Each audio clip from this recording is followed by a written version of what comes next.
Hello, YouTube. This time I'm not in tears. Hooray! I realized the last two videos I posted were both me crying my eyes out. So much fun. Part of that was, at least the last video, I have had horrible things happen over the last few weeks. Found out a really terrible family secret that had me basically questioning my identity and my memories and wondering if really bad things had happened to me that I just couldn't recall or whatever. And then I lost my Medicaid because somehow, even though I only made like $1,000, that was $1,600 total for the entire year as a substitute preschool teacher, I somehow no longer qualify because I'm over the income limit. So yeah, that's a thing. So I've just decided that I'm gonna figure out a way to fix that situation. But it's not something I need to go into right now. But anyway, so health things. That's what this whole channel is about, is health things. So I like to watch health documentaries. And I can recommend a bunch of really good ones. Hungry for Change is a pretty good one. Food Inc. You know, they go into all the how food's been industrialized and stuff. But something, a couple of Amazon Prime videos I watched, documentaries, were really interesting. One was about how the gut is your second brain, which I already know a lot of this stuff, but I sometimes just kind of gloss over that information, and it's just like, oh yeah, your intestines do stuff, you've got microorganisms, whatever. But after watching the one about the second brain and then the one about your microbiome, the organisms inside of you, I realized I'm focusing way too much on certain problems and thinking they're coming from like here. Like my issues with my migraines and my issues with my sleep problems. I mean, it makes sense, you know, I'm having issues here. Has to be where the source of the problem is. Yes and no. Yes, this is where the problems are happening, but that's not necessarily where the cause of the problems are happening. And after really thinking about it and, you know, watching the science behind it and everything, it makes sense that your microorganisms inside your intestine, and for people who have no clue what I'm talking about, your whole entire intestine area is what makes up your gut. I know a lot of times when we say our gut, we kind of mean more just the stomach area, or at least I have always thought. But your gut is your entire thing, from your esophagus, going from the esophagus to your stomach, to your large intestine, your small intestine. Your small intestine is where your microorganisms hang out. Okay, and microorganisms are just that. They're little tiny microscopic organisms that live inside of your intestine, and what they do is they basically help you with how you feel. They're your second brain.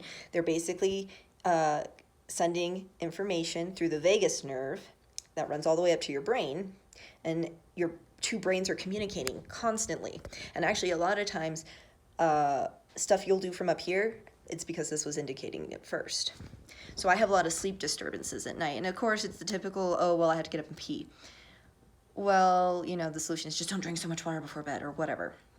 It's not just that. It's I have to get up and pee and then I just can't go back to sleep. Or it might be I don't wake up because I have to pee, but I wake up and then I can't go back to sleep. Or it's my IBS. And again, in one of the other videos that I was crying my eyes out, I mentioned that IBS is a incurable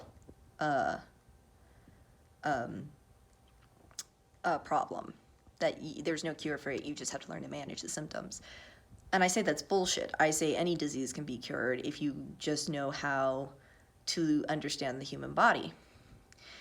And then that'll go into a whole different thing about like what you should eat. Here's the thing, there's no one diet fits all.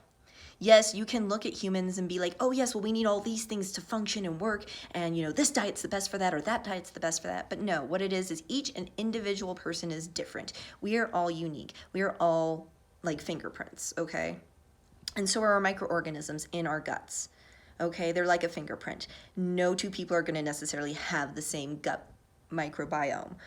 You know, one experiment in one of the documentaries was done with like hunter-gatherer tribes and comparing like their microbiome microorganisms to somebody who just lives in a suburban neighborhood, you know, and what's lacking there. And then they also did like a mini experiment that was basically replicating the Super Size Me movie that Morgan Spurlock did, but it was like 10 days, and it was the scientist's adult son who volunteered himself to eat nothing but McDonald's cheeseburger, fries, and chicken nuggets for 10 days. That's it. It was just 10 days. And it wasn't to see like the other effects that were done in like the Super Size Me movie. It wasn't about, you know, checking his insulin or his blood cholesterol or anything like that, like most people do in those types of documentaries where they're trying to understand, well, why is this making me fat?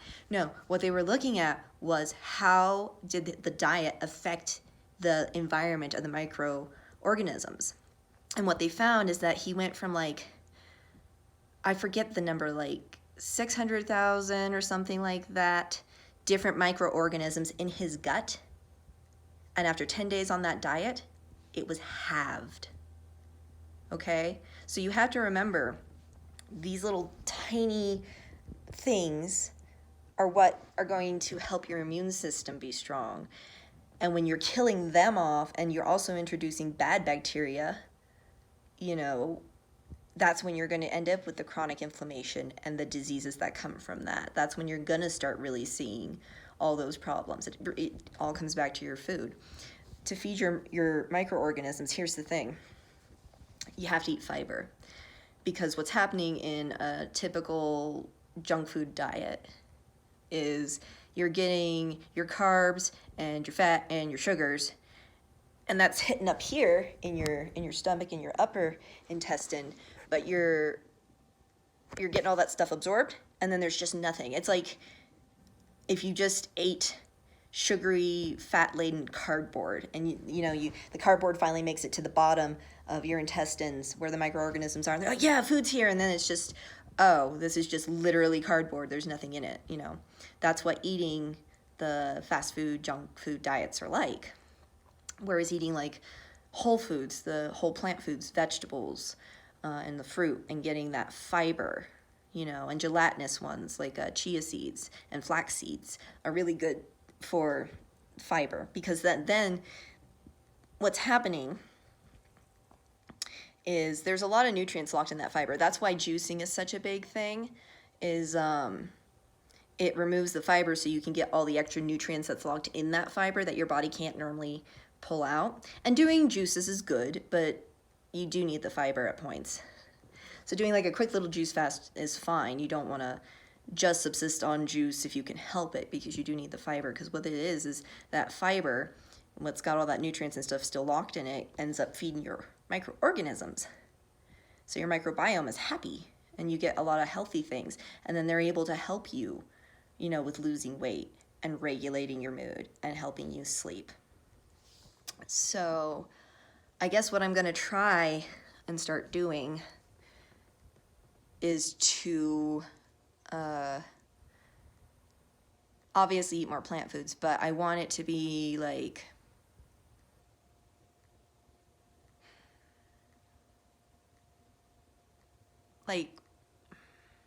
I'm not trying to go vegan, and I'm not naysaying the vegan lifestyle. You got to be careful with the vegan lifestyle, because you can get sucked into eating vegan junk food too, because you're like, oh no, there's no eggs or dairy or anything in this cake, so I can eat it, but it's still a bunch of sugar and simple carbs that are gonna cause your blood sugar to spike. So it's just, I have no problems with vegans. I have problems with them eating the junk food and thinking they're healthy. But I want to do the thing that one guy did where he's like, I'm vegan until 6, so all he eats all day is plant-based foods, and then at 6 o'clock he can eat whatever the hell he wants. And I don't want to do it in that way where it's like, oh, 6 o'clock, all bets are off, I can just gorge on whatever. I don't want to do that necessarily, but I do like the idea of spending a majority of the day, I eat mostly plant-based. And then at night, if I do decide I'm going to have meat, it'll be like a tiny amount of meat compared to like how we've done it in the past, where meat is the main focus of the meal. You're eating a giant chicken or meatloaf or whatever. But no, so I just felt like those documentaries were really good. I will try to type in the name of the documentaries in the description below, so that way if you guys want, it's on Amazon Prime. I find Amazon Prime has a lot of really good documentaries to watch. Netflix is okay on health documentaries. Hulu, worthless for health documentaries if you're interested in anything.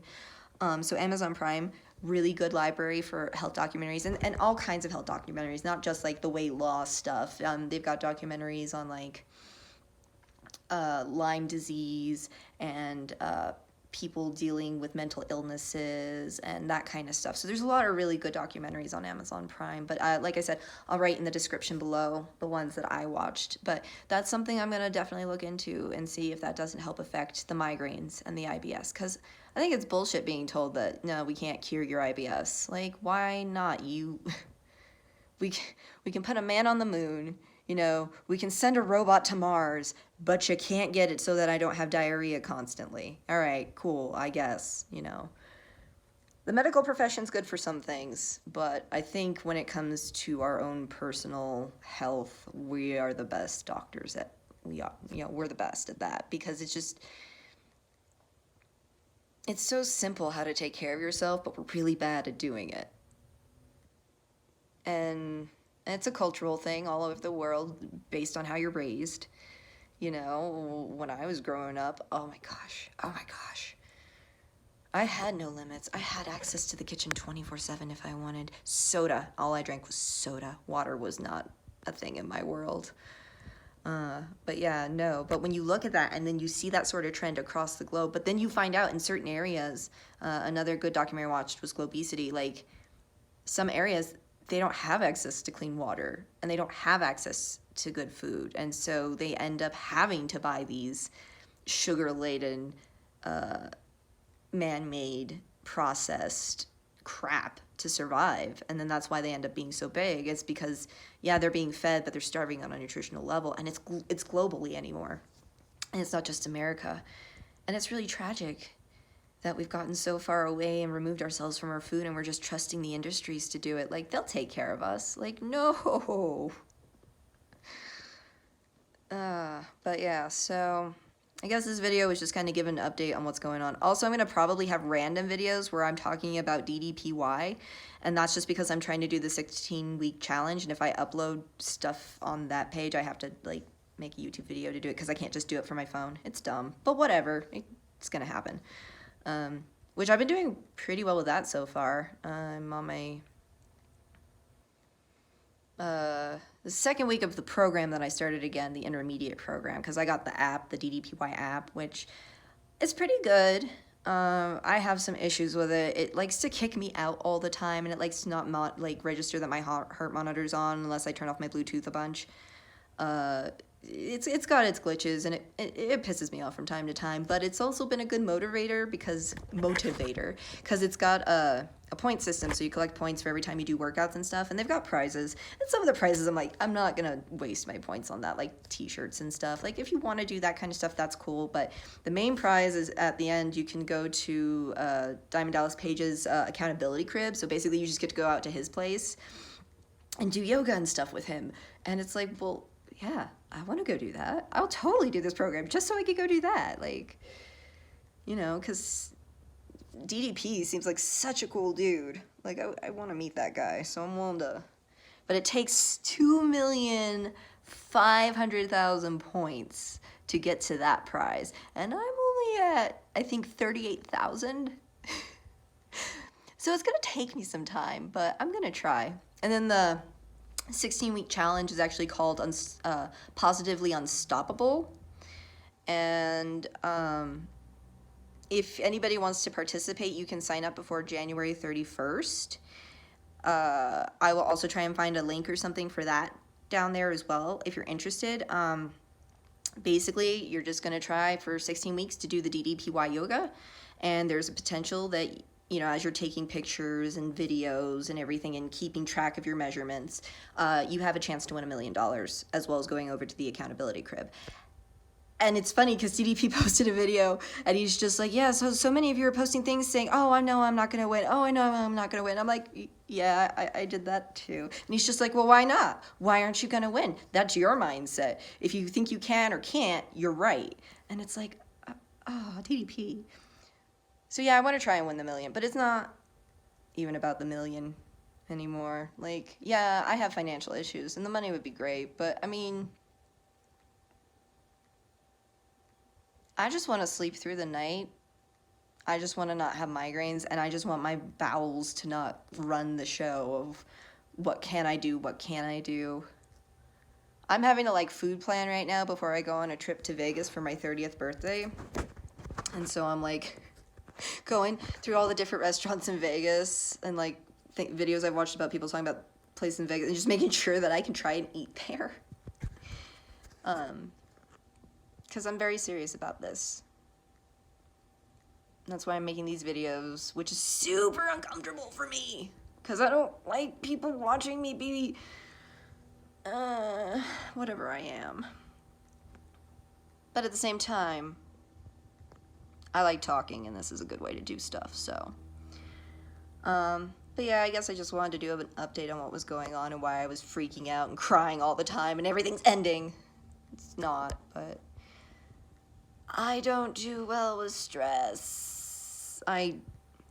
Terrible with it, but yeah, so this is what's going on, and like I said, I'll put down in the description the name of the documentaries, and then I'll try and see if I can't get the Positively Unstoppable Challenge one. So, alright dudes, hopefully this was helpful. If not, meh, it's helpful for me. I'm just doing this for me. If you benefit, sweet. Otherwise, have a good rest of your day, have a good weekend, and maybe I'll talk to you guys next week if you care. I don't know, doesn't matter to me. Anyway, bye.